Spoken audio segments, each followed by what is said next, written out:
Welcome to Crimson Guitars and welcome to the Patreon Q&A, you awesome, awesome individuals. Okay, I have got a bunch of questions here, talking about building a bass, talking about carving a neck, the second build here, okay, staining and the joints between two different colours, how you get around that, veneers, and there are several more around about here. Fixing a duff tuner hole when you've gone off at the wrong angle. And finally, I think, the differences between one or two pickups in a build. So I'm going to start off with Tim Beaton's question here. He says, I'm going to make a bass with a Fender-style 5-string neck, from which I will remove the frets. And he said it grammatically incorrectly, and then, like that last sentence of mine, and then said, yes, I know grammar, so I've automatically fixed it for you. The body will be solid mahogany with a 6mm figured top. From Crimson, yay. My question is, as I don't have a router yet, but some brand new freshly sharpened chisels, which would be the best way of carving an F-style neck pocket for the neck? Is this feasible, or should I wait until I've bought and practiced with a router? Any tips gratefully received.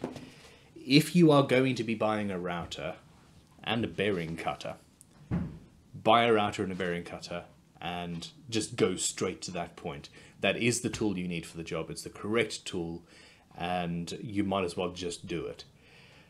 Chewing out a neck pocket with a drill and then chisels is fine. You can. People have been, doing mortise and tenon joints that way for years and years and years. But a mortise and tenon, for example, is a rectangle going into a rectangular hole. It's easy. A guitar neck is angled and you've got curves, so you'd have to have an inside ground gouge of the right size, or in cannel, I think they call it as well. And you have to be supremely accurate. And I think that I now would struggle to get a perfectly fitting neck joint with a chisel and a mallet. Even with 15 or 20 years, crikey, I'm feeling old, of experience with tools. Really, the tool for the job is a router and a bearing cutter, period. So I would say just go straight to the correct tool for the job. And that goes across the board for anything that you're doing. If you know that the right tool is X for project X, and you have the ability to go and do that. I'm going to be filming some limited tool builds where I will be doing exactly this. I'm going to be using chisels and files, etc. to make neck pockets. And I think I'm going to really struggle. Or I'm going to have to be much, much, much more careful than I normally would. So, fun times. Buy a router. Play around with it. Take as little material away as you possibly can, because that will make your life much easier. Okay, this is from Andrew Bimson. He says, I'm beginning to contemplate build number 2 and have a dilemma. I will probably be using a royal blue stain, crimson of course, and a brown on the back and sides. My concern is about where they meet. I could try binding to separate the colours, but I'm not sure that would match the aesthetic I'm looking for. I want to keep it looking simple and workhorsey. Plus, I've never done binding before, and I think I might be better leaving that for another build, or another decade. I don't like binding. Nobody likes doing binding. It's problematic. Anyway, another thought is fake binding, which I assume is basically masked off or scraping off the binding area. Correct. Although masking never really works unless you really burnish it down and have expensive masking tape. Will the stains spread into that area anyway? Yes. Or should I just butt the colours up against each other? I should probably add I'm colourblind, so not sure how brown and blue would look together to normal people. It looks fine. Anyway, keep up the great work and thanks for the constant inspiration. Thank you very much. It's a pleasure. I would personally just butt up the colours. If binding isn't what you're after, don't do binding. Now, The trick is when you're applying the stains, and this really should be the case anyway, put the stain on with your rags. So you have a piece of tissue paper, fold it into a tool, so it's not just a clump of tissue. Fold it into something that has shape and mass and will keep that shape. Put some stain on, and don't put it on very, very wet. You want it relatively dry. And then what you do is you take your parts tray and you stain your parts tray. You go from the middle of the instrument to the edge, and always go from the inside to the outside. If you go from the outside in, you're gonna put beads of stain along that edge. If you go from the inside out with a relatively dry cloth or tissue, then you'll go right off the edge and you won't drip over the edge. The same thing goes from the side. You go from the middle of the side up to the edge, and you should, if you're using relatively dry stain, just butt it up perfectly. This is a good thing when you have a joint and you've got a corner or something like that. It's much more problematic when you don't have that. But yeah, that's what I would say. Go in dry.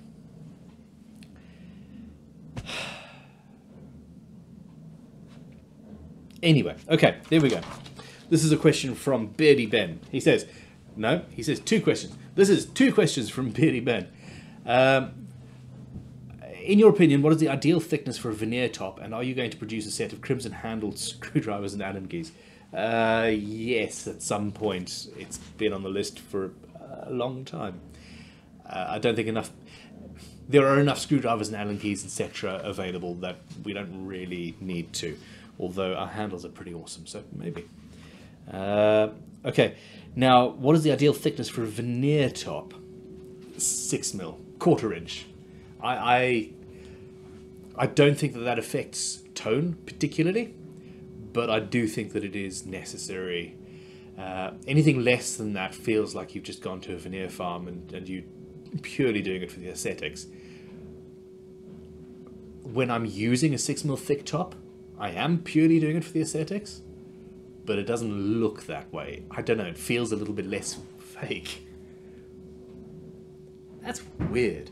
But anyway, there we go. Yeah, 1/4 inch or 6mm, they're about 6.35mm to be precise. And that gives you enough material so that you're not going to worry about sanding through the whole time.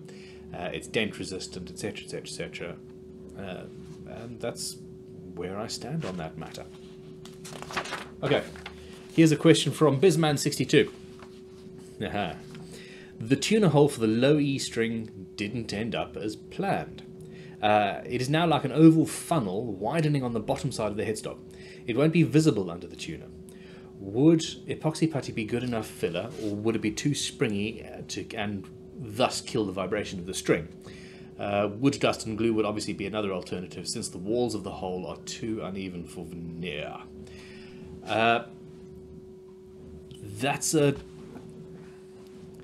is a difficult one. If it's completely hidden behind the tuner, the correct way to repair that would be to drill through from the back with a fresh drill, clamp it to a pillar drill so that nothing moves, make sure nothing's going to move on the pillar drill, and drill in like that with a Forstner bit, and then fill that with a solid piece of wood and then re-drill your tuner hole.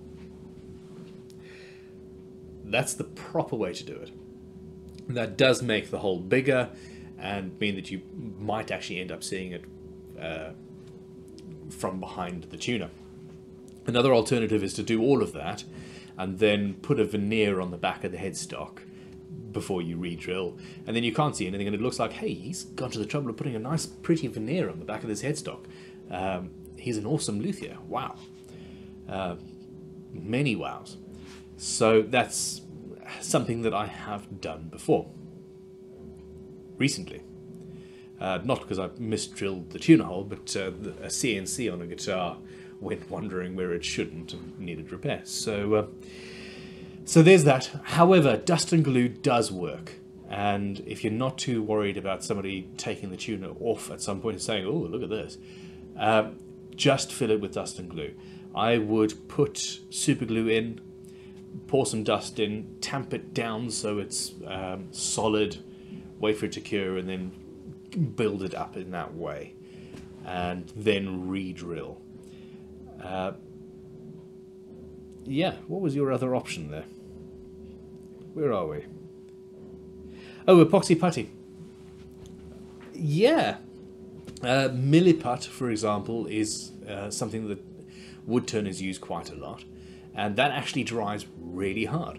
So yes, epoxy putty could be the easiest option. Do some tests. I don't think it's particularly spongy, the putty that I'm thinking of. And I don't think that would affect sound, really. As long as it's, yeah, maybe Glazier's putty is softer, but Milliput, I know for sure, it's hard enough that you can turn it and get a good finish on there. So maybe that is an option.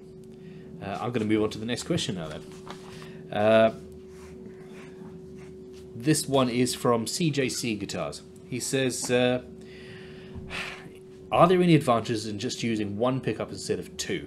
I'm currently working on a PRS style guitar, but don't have the confidence to do the PRS style neck joint, which goes underneath the neck pickup.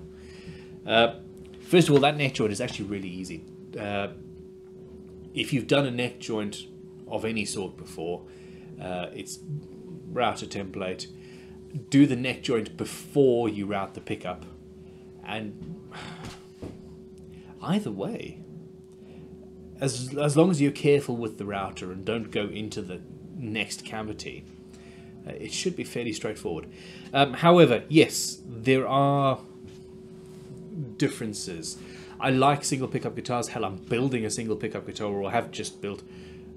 After I film this, I'm going to be filming the 100,000 subscriber video with a single pickup S-type guitar in using one of our S-type kits. And I like the sound of the single pickup guitar. I like the simplicity of the look. You know, what's not to like? However, I also really do like a neck pickup. In fact, I prefer the sound of a neck pickup really to the sound of a bridge pickup. So you're losing flexibility. Ask yourself if you are going to be building guitars for a long time, and if this is the sort of thing you're going to come up against, and just do a few practice cuts into some pine or something, and just go for where you want to be in the end. There's no need to be frightened. Well, there is. Be very afraid. But, yeah. If you're a guitar builder, man, just go and build a guitar. It's easy-ish. I don't know. I would say go for the two pickup guitar and do some practice routing of the PRS style neck joint, because it's not that difficult. You might need to buy a longer router so that the bearing is running off the template and never goes into the pickup cavity, or vice versa. But yeah, it's definitely worth doing. Okay, I think we are done. Thank you very much for watching and for subscribing and for being awesome. And we're coming up on Christmas. So yeah, I hope you guys have a fantastic holiday period. And we'll be back soon. Goodbye. Stay awesome.